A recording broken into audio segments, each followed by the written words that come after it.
There we go. Now we have it. Thank you indeed. Yeah, yeah. There Bravo. we go. I knew we'd get it right. I've never been on this Zoom thing before. It's brand new to me, this whole new Zoom thing.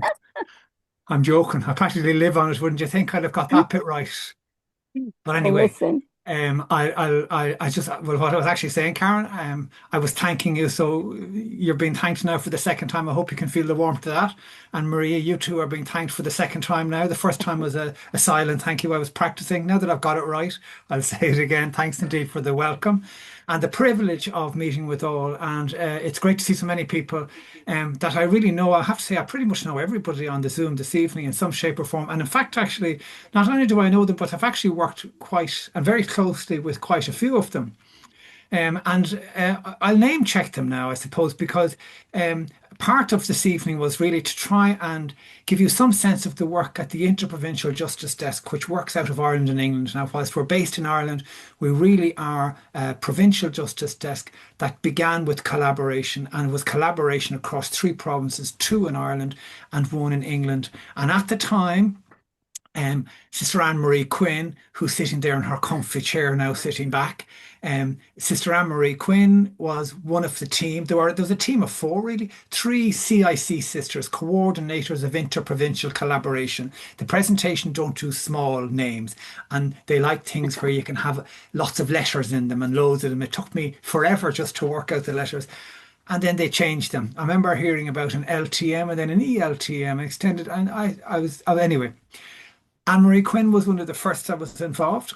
Jacinta McKillian, who you've seen on the screen, Jacinta has been at the Justice Desk even longer than I've been at the Justice Desk because I was an employee after Anne-Marie and Jacinta and Antonia Murphy from the Southwest did their work first of all, and then they went about looking for somebody to take on the job that I now do, and it was Anne Marie and it was Jacinta. But Anne Marie has moved on to the IPA and is now the provincial in the Northeast province. Um, Jacinta is still babysitting me, and Miriam Pollard, who is in the Southwest, is on this evening as well. And Miriam Pollard is my line manager. And Miriam took over from Antonia Murphy, who sadly passed away. So I will mention in particular Antonia Murphy this evening, and I'll mention Sister Eileen Keating, because in their own way, they were very big advocates for the Interprovincial Justice Desk. Um, and one of the very first things I was told when I got the job was this is a work of collaboration. This is about putting our best collective foot forward. And in one sense, what I was being told is really what is the title of this talk this evening. This is about keeping the lantern lit. And I suppose with the weekend that's in it, isn't that what we're really, isn't that what everything is about? So the one thing I was learning, I suppose, is that even though there was a distance across the water between Ireland and England, we were all connected. We are all gathered as friends, even gathered here as friends and companions of Nano Nagle. So in one way or other, each of us has been touched by something beyond ourselves, and we're connected in that shared sense of purpose. And really, it was that shared sense of purpose was how I was being asked to do the work. It was to, with the shared sense of purpose, tell us a little bit more about what we're doing ourselves, help us to understand some of the other issues, and help us maybe to advocate a little bit more in maybe a little bit more of an organized way. Tell us a little bit more about what we can do and how we can do it. That was really kind of the brief of my job at the beginning. So when I started, I have to say, I didn't know an awful lot about Nano Nagle. I knew little bits and pieces, I suppose. I was a primary school teacher, so I would have seen her story from time to time. And just like lots of saints and lots of people of Irish, you would have taught the lessons in school. But I would have known very little about Catholic social teaching. I was involved in the Vincent de Paul at home, so I knew who those people were who would be regarded as the furthest behind. But the best description I heard, which applies to Vincent de Paul as well, and lots of others, was that the presentation used what's called a 2 feet approach, or I was introduced to the 2 feet approach, which was really the idea that 1 foot is for service and doing the work. And it's that quiet humility of accompaniment, of being present, of being with, ensuring that no one is left behind. practicing that notion that we are stronger when no one is left out and no one is left behind. So that's what one foot did. It is the service, it is the quiet support. Whereas the other foot was busy advocating for change, making the difference so those who are furthest behind were being reached. So that was the notion of the 2 feet approach to advocacy and service. And that was something that I learned quite quickly, because in my first year, I managed to blag a trip to Australia with the International Presentation Association, where I was introduced to a lot more than Anne Marie and Antonia and Jacinta. And Anne Marie won the raffle that time, and she came to Sydney with me. I think she was afraid to let me off on my own, and she thought I better go and see what this fella is doing while he's away. So I suppose from my own point of view, one thing I did learn was that, take your time, reflect. There's no rush. We will get there. And I do remember Antonia. I remember saying to Antonia to one stage, Antonia, there's nobody ringing. It's very quiet here. There's nothing really to do. Like, what do you want me to do? She says, wait, have patience. There will be a time you will wish for this time again. And she was really right. And it was really that I heard it this morning, somebody saying, when Nana was doing her work, and she was deliberate. She did things one step at a time.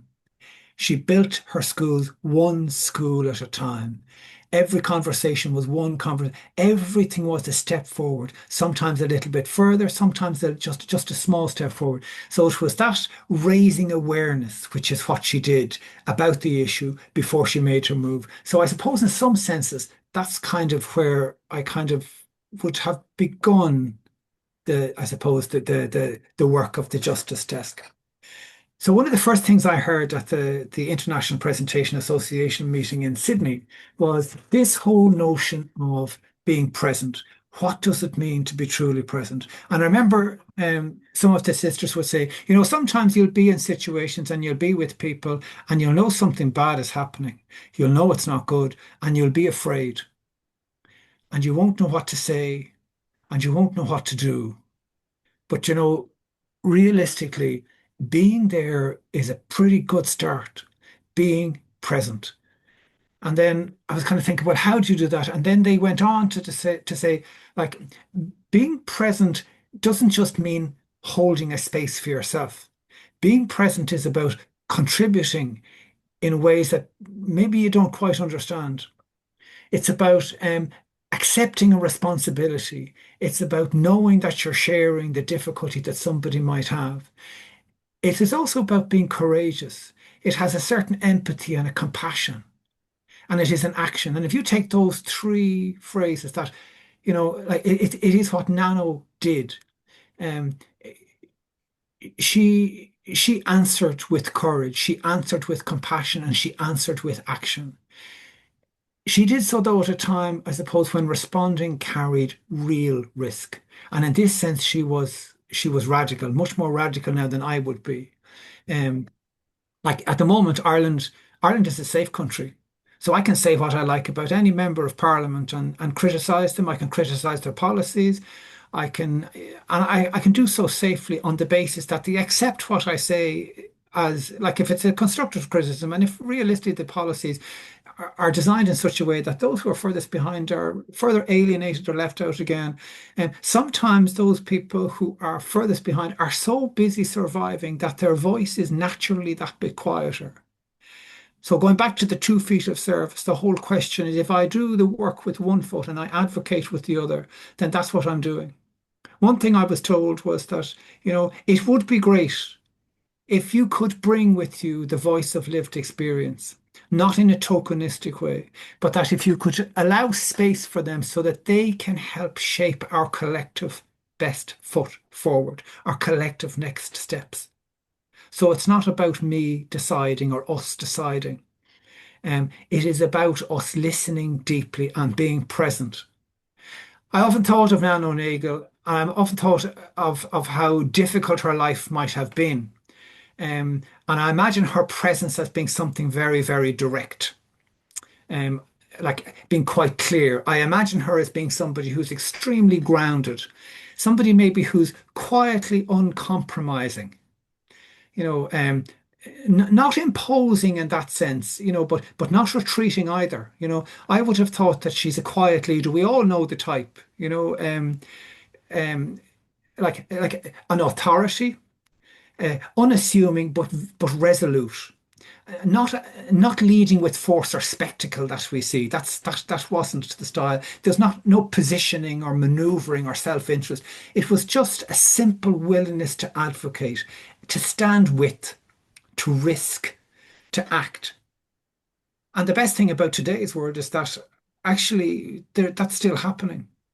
And Ireland is a fantastic example of a country that has stood by and stood by people who are, I suppose, in trouble in all sides of the world. And that has stood to us. Even if you take people like the likes of Bono and Bob Geldof, whether you like them or you don't, there's something in them that said, do you know what I'm seeing, what I'm doing? It's not right. So I must do the bit that I can. And isn't that what Nano did? She did the bit that she could, but she encouraged others to do it. So, like, realistically, what she did is she stepped into that light, or stepped into the darkness, but carrying that light with her. And even if it didn't, she couldn't see too far ahead, she thought, I can see far enough now. That compassion that she has softens the suffering. It challenges an unjust system. And it's a presence that stays when it might actually be really easy to walk away. And I think that's her message. If we can, the power of being present means sticking it out when it would be much easier to say, do you know what? I can't do any more here. And somewhere in there is the courage that we need to take the risk. She took the risk. And I know plenty of sisters, of presentation sisters too, have taken risks and made super a super difference to those who are quietly behind, shall we say. I suppose when we look at Nano Nagle and looking at her, I suppose her courage, her fearlessness, the responses that she makes, the fact that she has led by, I suppose, leading by example. And I'm wondering too, where in there am I? Like, I often think, there's a meeting on and somebody said, it's on in Warsaw, will you go? And I'm kind of going, oh, this is carbon footprint. And I'm telling everybody, don't do this, don't do that, you should do this. And yet I do something different. So I have to practice. So if she lives by an example, can't I do something simple or something similar? So I'm trying to see, can I recognize myself in the people that we encounter? Do I recognize myself in the work that I'm hoping to do? And most challenging of all, I suppose, is can I recognize any of Nano's spirit and charism within myself?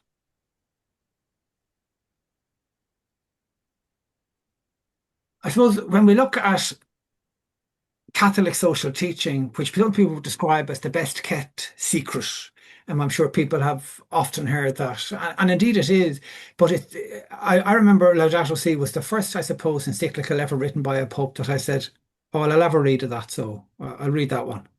I didn't really read any of the others, but I read that one because the first thing that struck me was it was based on Catholic social teaching to some extent, in that it was actually written for every single person in the world. It wasn't written just to Catholics or probably, it was written to the whole world. And I thought, well, now that's good for a religious leader whose parish is here, who's decided to say, well, actually, you can all have a go at this.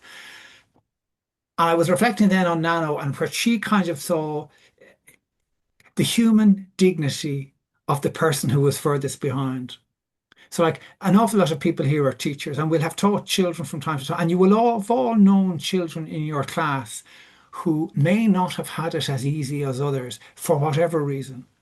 And for some of those children, it's very obvious. You can see it in their face, you can see it in how they come to school. And for other children, you can't see it. But if you live with them for a year, you'll kind of get to know how things are. And I suppose when Nano was confronted with the difficulties that some children face, she recognized, there is this dignity in every single person, that every single person matters. Every single person must be cherished. And she lived that belief. This whole idea of solidarity, we're not meant to be, we belong to each other. I think that's what that means, that we're not meant to live in isolation. And in actual fact, if we are involved with somebody else in any shape or form, we are contributing, we are hopefully making things that little bit better. And by being with somebody else, there is a responsibility to care. That whole idea of the common good is like an acceptance that everybody has certain rights. So in Ireland, you have a right to an education. You have a right to be safe. You have a right to being minded, to being loved, to good health, to education, all of those things. Nano defended, they would be regarded as the common good, I suppose. And she defended the right to education. She took responsibility for those who were poor. And at its simplest, perhaps the lesson for us is that if I have something, I can share it.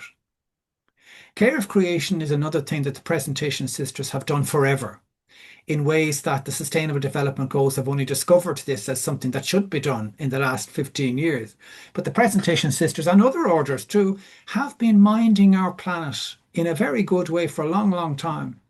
And I'm very conscious of the likes of Maureen O'Connell, who's on the line. And Maureen is somebody who has been talking about minding our planet, and Mary Kelleher and Ballygriffin. There's been so much work done, and that's just in Ireland, but it's all over the world. But that idea of minding our planet, when we think, how can you have a healthy system and a healthy population on an unhealthy planet? It just doesn't fit. So where the planet is that bit healthier, surely it is a better space and a healthier space in order to be able to create better opportunities for those furthest behind. And what about that option for the poor, that preferential option for the poor, that they would go first? Myself and Anne-Marie, actually Anne-Marie Quinn we had the pleasure of going to a meeting last Saturday, and we met with a guy called David O'Donoghue. He's the ambassador who kind of carried the SDGs across the line, the final stage of the negotiations. And a kind of a quiet, understated man in lots of different ways. But he did tell us that he said, and he was in charge of Irish Aid at one stage, so he would have had a background. He would have known the missions, and he would have known the sisters, and he would have known of the work of the church, and he would have been a great proponent. But he coined the phrase "leaving no one behind."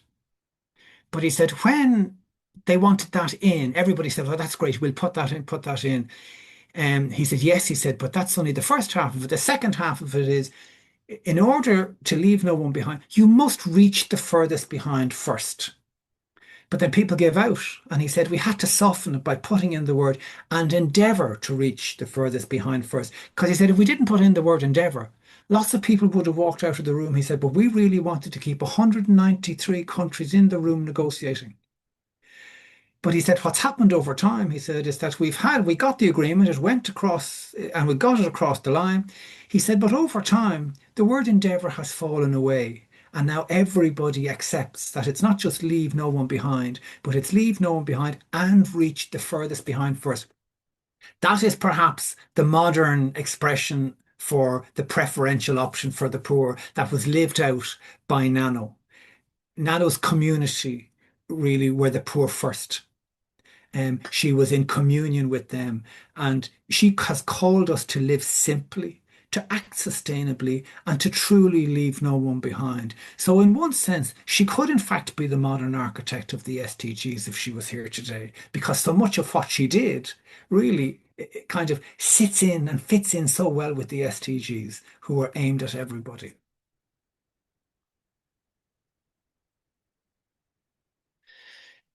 When we look at the Justice Desk over the last 10 years or so, and this is a good time to look at it because 2016 is when it started, the 1st of October 2016. So it'll be 10 years of age on the 1st of October 2026. I am the only part of the Justice Desk that is 10 years younger than when it started. Everybody else has got so much older in the meantime, but I have just got 10 years younger when I started, and I'll tell you about that at the end.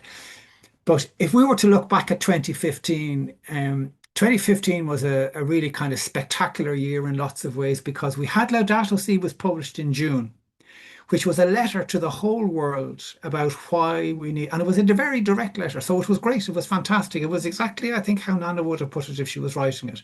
It's almost like she said to him, "This is how you do it." So that was the first. We had Laudato Si published in the June, if I'm not mistaken. The Sustainable Development Goals arrived in September.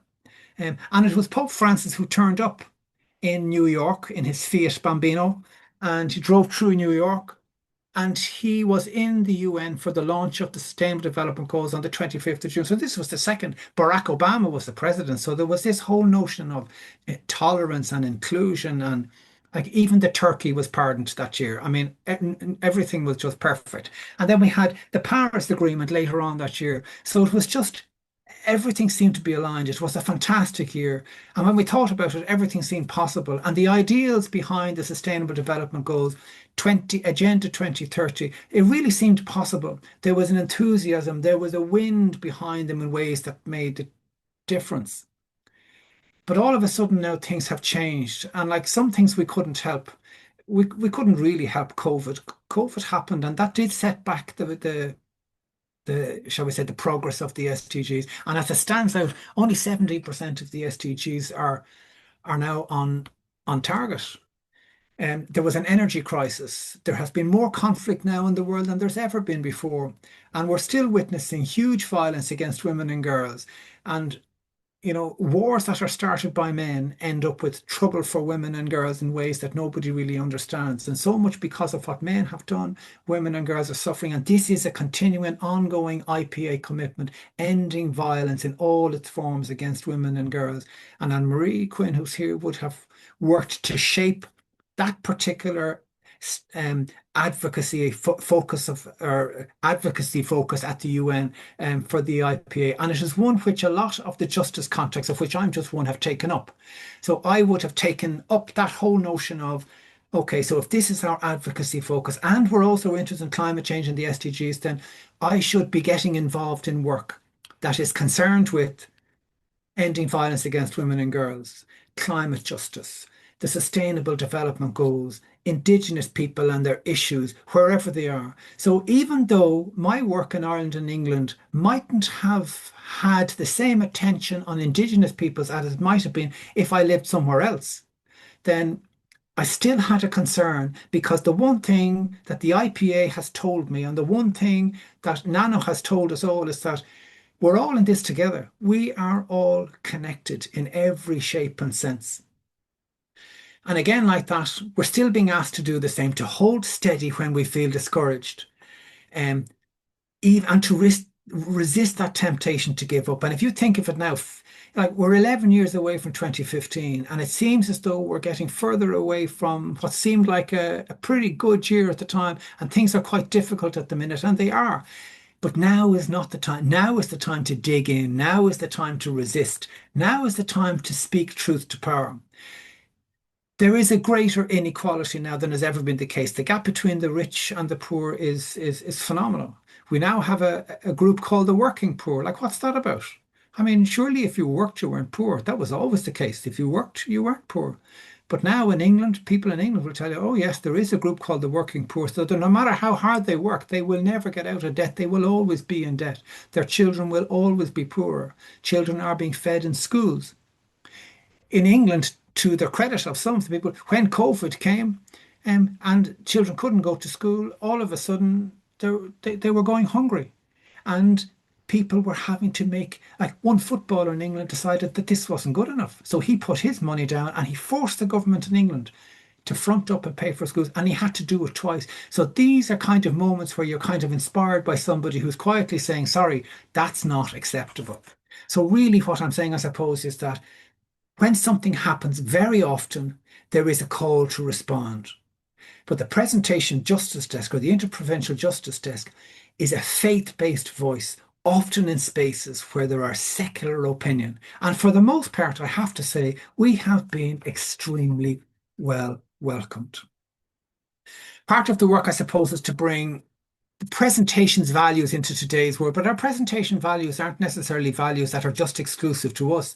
You know, they are a quiet care. There is a courage. There is a stubbornness maybe that might be there. And I said it this morning, and I could see people laughing. Sometimes the presentation sisters don't ask for much permission. Lots of the times, they tend to go for the forgiveness bit first, and then be the permission bit second. I can see now some people are smiling. That's happened, I'd say, once or twice. Um, I learned a bit of that myself too. But realistically, what we're doing is we are taking a risk. We're not being radical. We're taking a risk, because sometimes to have that faith and to have a go is an important thing. I was told at the beginning, and I said this before, that I was really told that this is about collaborating, that this is about putting yourself out there, playing to your strengths and our strengths, but also recognizing your limits. So reflecting on all of that then, and being offering your gifts as a gift of the presentation in another space, in the hope that this might be reciprocated, and the combined total of what we have to offer becomes something much more potent, and creates a stir where maybe I mightn't have been able to create a stir on my own. But now, because I have others with me, but you all know true how we're supposed. And maybe as children, I suppose, did any of you ever rob apples from an orchard? Was there ever somebody behind you saying, "Go on, you do it. No, no, you're bigger, you're faster. You run. I'll keep watch." So you're not quite pushed into it, but sometimes with others, you do have a bit of courage. You do think, "Yeah, I can actually do this." How many times have you seen children standing on the edge of a swimming pool and said, "No, go on, jump in. You'll be grand. You'll be grand." But somebody talks them gently, even gets in and says, "Come on," and eventually they will jump and they'll realize, "Oh, it's not the big." It's that encouragement, that enthusiasm, that invitation. That's what collaboration is about. It's about connection, and it's also about connecting the local with the global, and then reflecting on how the small affects the big and the big affects the small. Uh, and maybe thinking of new ways around how we will do our work together. And sometimes a lot of this work is quiet, it's unseen, but it's always necessary. So, like at the Justice Desk, for example, we would have regular meetings with the sisters and lots of others around. Well, what will we do next? And sometimes we'd leave a meeting and say, "I'm not too sure, let's leave it and think about it." And you've often heard the idea, "Well, just sleep on it." And it might, you might have a different thought in the morning, or you might feel differently about it. And sometimes when you write things down and put it away and you come back to it and you kind of go, "God, I thought that was really good." And it turns out it wasn't good at all. But you had a second go at it. So that whole idea of reflecting and kind of being self-critical is certainly worthwhile too. Some of the work that we do in because at the Justice Desk, we're very involved in anything to do with human trafficking. So, and one of the reasons for that is we were encouraged by the International Presentation Association to be involved in any work that would end violence against women and children. So I suppose in one sense that meant then um, getting involved in any group that might have human trafficking at its centre, because it is perhaps one of the most violent things that can happen to women and children. That then took me to, that was in working with ACT to prevent trafficking in Ireland. And from there, I went on to work with Renata, the Religious in Europe networking against trafficking and exploitation. And then I went on to work with Talitha Coombe. And at all stages, I've been able to offer something. Sometimes when you go somewhere, you kind of think, "Oh my goodness, like here I am with all these people and they're all this and they're all that. Like, what can I do? What do they want?" But you do find your space, and maybe you're able to prepare something for them. Maybe you're able to help with research. Maybe you're able to attend something for them or with them, or show somebody how you might do something or get something done or get something sorted. So if everybody does a bit, it certainly makes a difference. So, for example, this year, Act to Prevent Trafficking is 20. So, and Ireland is being examined on its Universal Periodic Review. So, I wrote a Universal Periodic Review challenging Ireland on their human rights records with regards to human trafficking in Ireland. And we submitted it to Edmund Rice International 10 days ago. And Edmund Rice are just delighted with it. Act to Prevent Trafficking are delighted with it. All of the main actors in Ireland all have a piece in it. We went around every single person and said, "Read that and tell it." And I found that really hard. So sometimes when people say, you know, like doing you could take the easy way out and do easy work, you know. But if you're writing something and then somebody says to you, no, no, you have it wrong, you got that wrong, or you're not writing it right, or you could do it better, or you could do this. When you do something, you're putting yourself out there, you're putting yourself up for criticism. But at the end of the day, it has to be right. You have to shape it right. So you have to be prepared to say, well, okay, then what am I? How do I say it? Or did I not get the point right? Or how? So you have a lot of people feeding into it. But when it's done, it's something of worthwhile. Looking at, say, for example, poverty and inequality, we're involved with ATD altogether in Dignity Ireland. And like one of the things that we try to do with Altogether in Dignity Ireland is to try and work with the person who has a lived experience of poverty to the point where they become an activist. They are an expert in issues of poverty in ways that I'm not. They have resilience. They have lived through it and come through it and experienced it. They know what it's like to have a social worker knock on their door, checking on their children. They know what it's like to be in care. They know what it's like not to have a house. So for me to tell them this or tell them that or advocate for this. Surely the best person to be able to explain from their position what might work best is the person who has that lived experience, a survivor's voice. And that's what I was saying about not just including, but letting people with that experience shape our collective best foot forward. In Ireland, there is a growing unwelcome from anybody outside of the country. Ireland was always Céad Míle Fáilte, 100,000 welcomes. It's a few less now at the minute.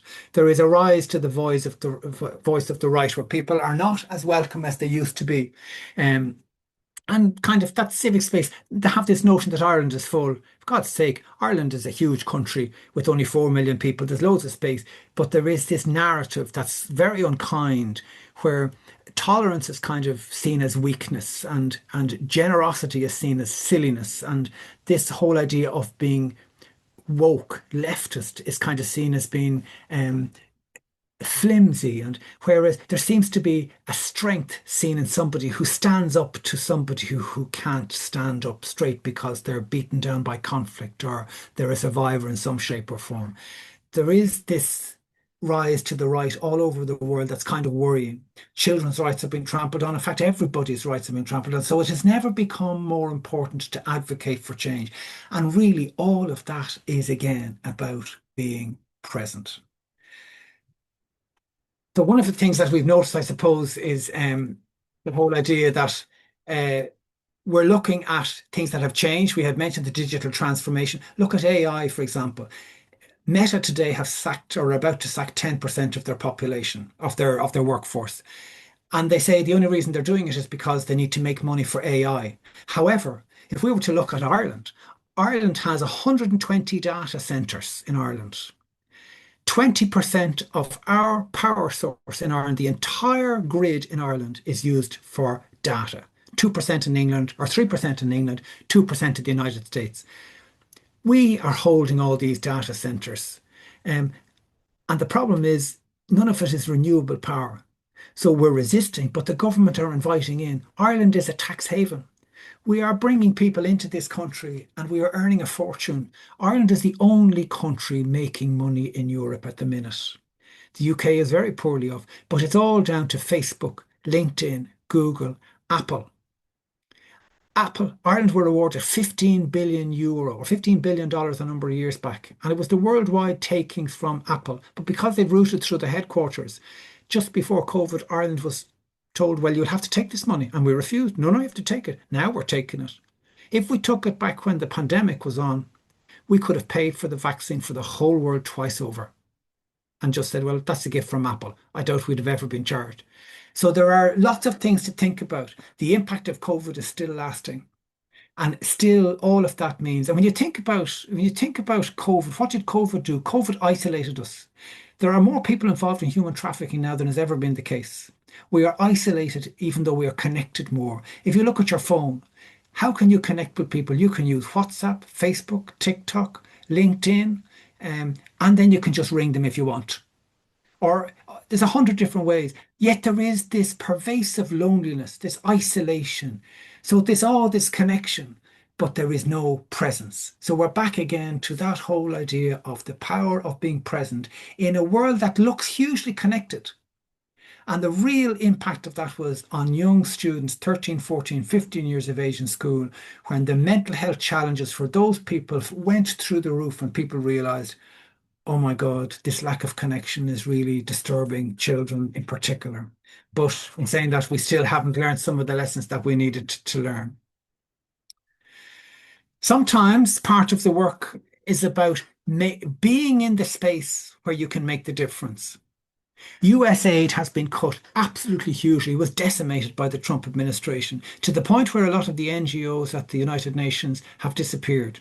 But not just at the United Nations, a lot of the NGOs working at the coalface where the charity was needed and effort was needed around the eradication of smallpox, the education of children, violence against women and children, all of the practical programs for agriculture, for water, have been decimated. So it means now that the religious at the UN, the likes of the Presentation, the Salesians, the Good Shepherds, there has never been now more important than to maintain a presence or a voice somewhere in that space. The only available mechanisms open to us that make the difference are things like the Universal Periodic Review, challenging the human rights mechanisms. And we do that now. The International Presentation Association, the IPA, have made a move now, not just have a presence at at New York, but now in Geneva as well. So they are writing a UPO for all of our 21 or 22 countries that are part of the IPA. So every time we're up for it, we will do it. We are involved in collective research. And the best example I can give you for that is around um, we're about to embark on research around compensation for victims of human trafficking, but compensation across 30 countries in Europe, where part of it will be a desk base to see what are the schemes that are available for victims of compensation for victims of human trafficking. How are they applied? Um, are victims aware of them? Do they need translators? Is there a difference whether they are live in the country or live in the city? There are lots of different, is it a case that some people are so happy that they're just free that people ignore the fact that there is a trauma, that sometimes the trauma is intergenerational and will last, and that to look at the issue of compensation is to recognize the fact that you have been or they have been, um, if you like, a victim. I have been really lucky in terms of where I've managed to get into. And Marie was my boss lady when I was in the CIC. And when Anne Marie came, the boss lady of the IPA, I was able to go when the UK were presenting their voluntary national review, their progress report on on the SDGs, and I was able to go to the United Nations to see how it all worked. And I went across with an Irish delegation at that time and with Anne Marie, and it was just super. So I got into those spaces. I was able to go to with Joe McCarthy and others. I was able to go to the UN in Geneva, and we were able to make a real difference in ways that I thought we wouldn't be able to. But I mean, when we went there, I'll just tell you this one story. We asked this guy to ask a question of the Irish government, and he asked the question. But the man answered it. But when he answered, he didn't answer it correctly. And we knew he didn't. But the man who asked it wouldn't have known. So we went back around and said, you didn't answer that question. Tell him to do it this way. So your man stood up and he gave out yards to this minister. And I mean, oh, we were so embarrassed. We thought, oh my God, we'll be in real trouble. We'll be, oh. But anyway, he came around to us afterwards and he said, 10 out of 10. He said, you didn't let me off the hook. He said, you knew I didn't answer the question fully. He said, but you were determined to get the answer to the question. So he said, you did. And he said, that's what civil society is about. That's what attending places like this does. It means that not only will you be heard, this is supposed to be civil society driven. So those voices are extremely important. I managed to, on an annual basis, I managed to be able to speak at the Commission of on the status of women at various side events. I've been privileged to work with Challenge to Change at a side event on the High Level Political Forum. I have been the conference chair at several conferences in England, and I mean, um, I couldn't tell you the spaces and places that I've managed to go and get into, the people that I've managed to meet, the people who will take a phone call. And all of that is because of, I suppose, the presence of the Presentation Sisters. It is the fact that they are known. And Anne-Marie will attest to this. That man I was talking about earlier on the SDGs, he spoke at a conference and he said to us, he said, when the SDGs were being negotiated, the night before we were due to drag them across the line. We're supposed to get done. She had one sister stayed up most of the night and she was reading line by line, word by word to make sure it was as it would be. 3 in the morning anyway, she discovered this sister. She discovered that there's something here that's not right. So she made a beeline for David Donahue the next day before he went in to do his work to try and say, hey, you look at this. This isn't right. This, you need to fix this. And he kind of said himself a little bit flustered and he was kind of not annoyed, but kind of, I'm in a hurry and whatever. But when he did check out what she had found, he realized actually, yes, she was right. And that was Sister Elsa. But the point he was making was that you need to speak up, that these are important. The voices that we hear at the UN and others, that there is a value in them. And as I spoke earlier, if the advocacy at the UN and other places is one foot doing the work, by advocating and creating change, then the person doing the service will not have to work so hard. So other groups I've mentioned, APT and Renata. Coalition 2030 is a group of civil society organisations who are involved in implementing the SDGs in Ireland. There are 70 of them, but there's only one faith-based voice, and that's ours. And we turn up for every single plenary, we turn up at every event that they run. No matter how small it is, we will, if we can, we will turn up to be there because there is no other faith-based presence. The Franciscans are there, but again, like that, in their numbers, they can't do it. So I tell them what goes on. So sometimes I'm presentation, the odd time I might be a Franciscan as well. Um, Sometimes I'm even a Loretto, but I'm not a sister. I'll just say that now. But more often than not, when people see me, they think, oh, we just see your name, Brian O'Toole, Brian O'Toole, Brian O'Toole, presentation. And they kind of think, so I have to begin by saying, hi, I'm Brian O'Toole, I'm presentation, but I'm not a sister. And most people get it, but not everybody does. In England, I often feel bad about England, and I'll tell you why. Because for a while, because I live in Ireland and work in Ireland, an awful lot of things that I can attend are in Ireland. And I suppose too, if I'm sending out a newsletter or something, very often it has Irish news, and that's good, but it doesn't have as much English news, and I feel bad. It's like me writing to all the English people to say, look at what we're doing here in Ireland. So for that reason, we kind of stepped up our engagement in the United Kingdom and we joined the National Justice and Peace Network in England. And we joined it in a big way. We became part of their executive in such a way as we help organise their conference. And I've run plenty of their webinars. I've facilitated the conversations. So there's lots happening there. But it means now that all of a sudden the presentation sister, and because it's a network of 50 or 60. We're in touch with absolutely everything that goes on. So in some sense, I think that's what I was being asked to do, which was to collaborate, because essentially, really, we are much, much stronger together. We've always been told to, I think it was, I was at in one of the small group this morning, somebody said, God, we really have to mind the young people, because if you think about it, um, if the young people are looking at us and they would say to us, well, you've left that place now in a right mess, haven't you? Look at the cut of the world that we're growing up into. Things aren't right. SDGs weren't looked at all. And sure, there's more conflict and more hunger, and there's people doing what they want. It's full of oligarchs and full of people with opinions doing what they want. So, so you can't really speak to us about how it should happen or what we should do, because you've really made the bags of it. And that is the truth in some sense. So what we're really trying to do now is wherever we get that chance to is to encourage young people, and is to give them that space to make a mistake. Is to give them that space to encourage. One group is called Challenge to Change, and like they're a group out of the northeast province of Ireland, and they're a fantastic group working in presentation schools, both primary and secondary. But they work in order to try and organise that a school might do a project, and the project will be grounded in the SDGs, one of the SDGs, any one of the SDGs. But it can't be done by one child or two children or a group of three or four. It involves the teacher, it involves the school. Where it's driven by the principal, there's a much better result.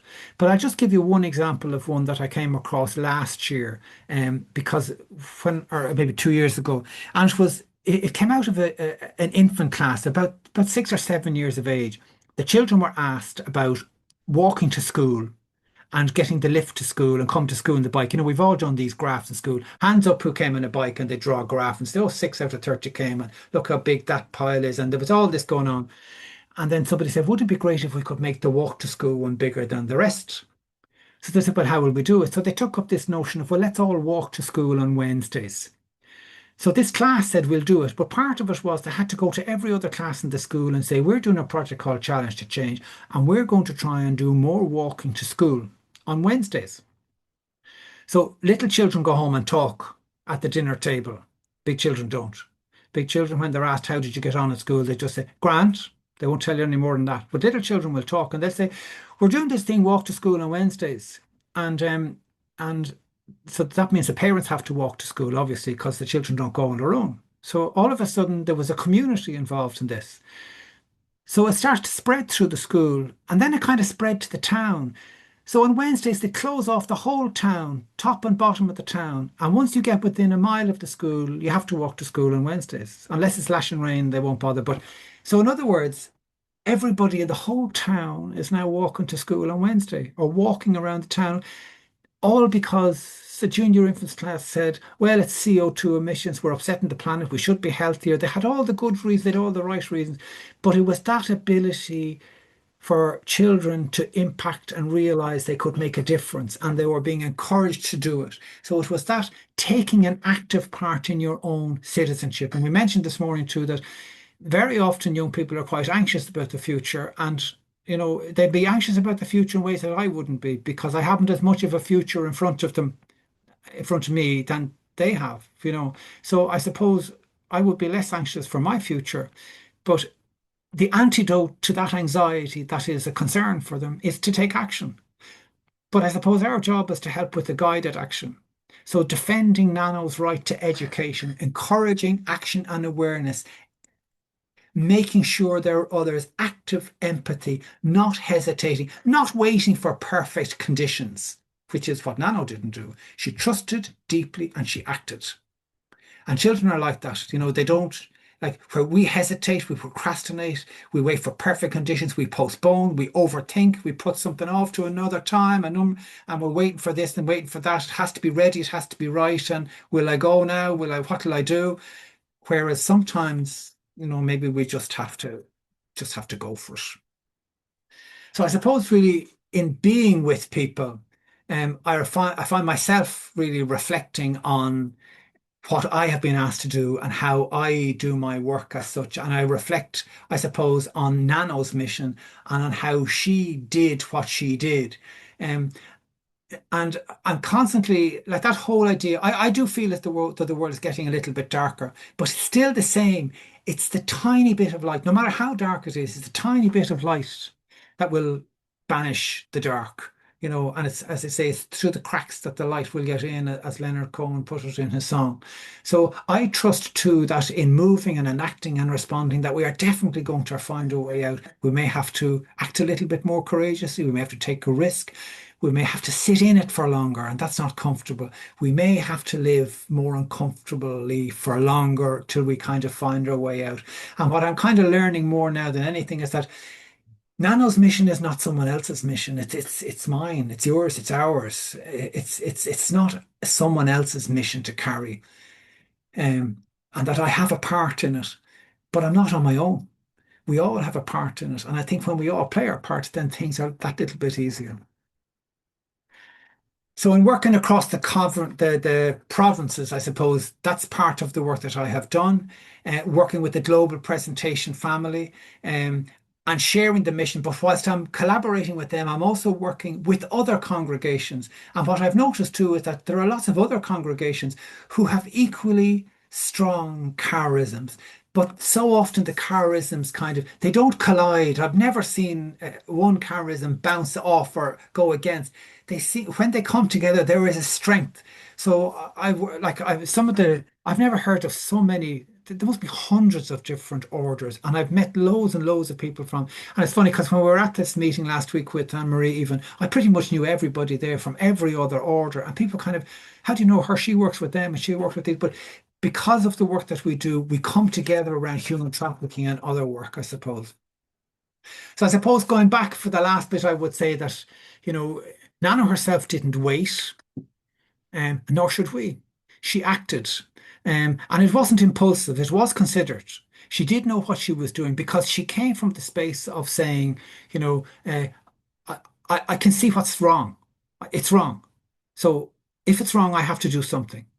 and I might be in trouble for doing it. But if it's wrong, I can't be doing the wrong thing if what's happening is wrong. If I'm working to right or wrong, I can't be doing the wrong thing. So she trusted that others would see that even if they didn't like what she was doing, well, they couldn't say what she was doing wrong. Could they? Couldn't say trying to educate poor people or to mind people who were unwell. She stepped into that darkness with the light that made things a little bit different. So what have we been asked to do today? To be, I suppose, a little bit braver, maybe, to speak truth to power. And that's important because in some of the countries where the presentation sisters work, they can't speak up for themselves. They cannot speak out loud about some of the things that they can do. But because we live in a global presentation family, I can take an issue that a sister has mentioned to me in Pakistan, which has happened. And I can write to the ambassador in Ireland and say, we know that children are being grabbed, Christian children are being grabbed to be made wives of at 12. And this is just one issue. What are you going to do about it? And it was that bold. What are you going to do? And they would have to write back. Now, we didn't. Obviously, we didn't identify ourselves as presentation because the concern would, of course, be that the presentation mission and the presentation work might be in jeopardy. And I've known other sisters too. And I remember one sister, there's an election, and she said, I'm going out advocating, I'm going out campaigning. And I said, what do you mean you're going campaigning? She said, I'm going out. She said, I don't like the incumbent. I'm going to get others to vote for it. Oh, vote for it. I said, oh my God. I said, you can't do that. I said, you'll be in real trouble. No, no, she said, I'll be safe. So she's gone all day. And I was texting and there was nothing back. And I was going, oh my God, that something happened. And I asked, I said, will you text when you get home? I said, I will, yeah, yeah. And she'd forgotten. And the next day, no, she said it was fine. She said, I did get into a bit of trouble, but somebody hid me. I thought, oh, bloody hell. It's that kind of resilience. I wouldn't be able for that. I was only thinking of her and I was sweating. I don't know what it was like for her hiding behind somebody's door. So I suppose the last thing I would say, and I had mentioned it this morning, is that from my own point of view, I had been, when I started in the 2016, my health wasn't great. And it's better now. It's not 100%, but it wasn't great. So I was a primary school teacher for 30 years and I loved it. And I kind of had to retire, but not on my own terms. So I was really kind of upset about that, but determined not to kind of retire because somebody said you had to. So when this job came along, I didn't quite tell the entire truth. I didn't say I wasn't feeling particularly well at the time. I just kind of went in and I got the job. But every day I thought, well, I'll get to the end of this day, I'll get to the end of that task, and then another task. And bit by bit, things kind of turned around. And I began not to feel so bad about the 31 years in school where I was so upset about having left it. I had kind of completely turned around and said, well, that was fantastic. Wasn't I lucky to have had 31 fantastic years in school, all the people I met. And it was just to turn around about face and say, well, what's ahead of me now? What am I going to do now? Who am I going to meet? And I met a whole new group of people. I learned a whole heap of things I'd never learned before.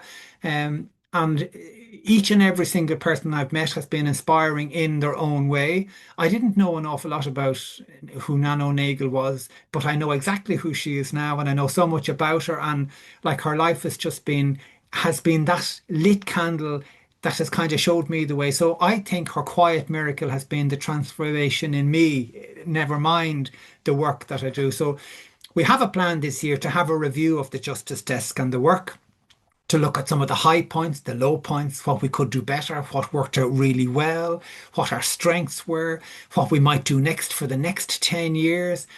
So in 10 years' time, when I come back, I will be even younger when I come back again to tell you all about the Justice Desk at 20 years of age.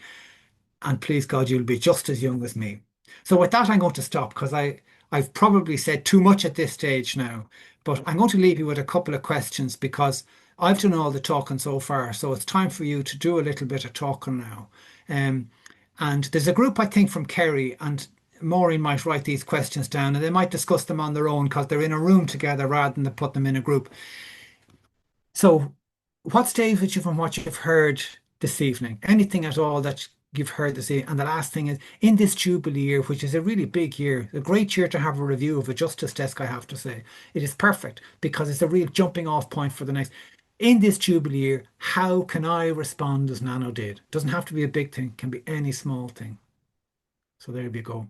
I'm going to stop now. My work is done now. Thank you, Karen. I hope that was okay.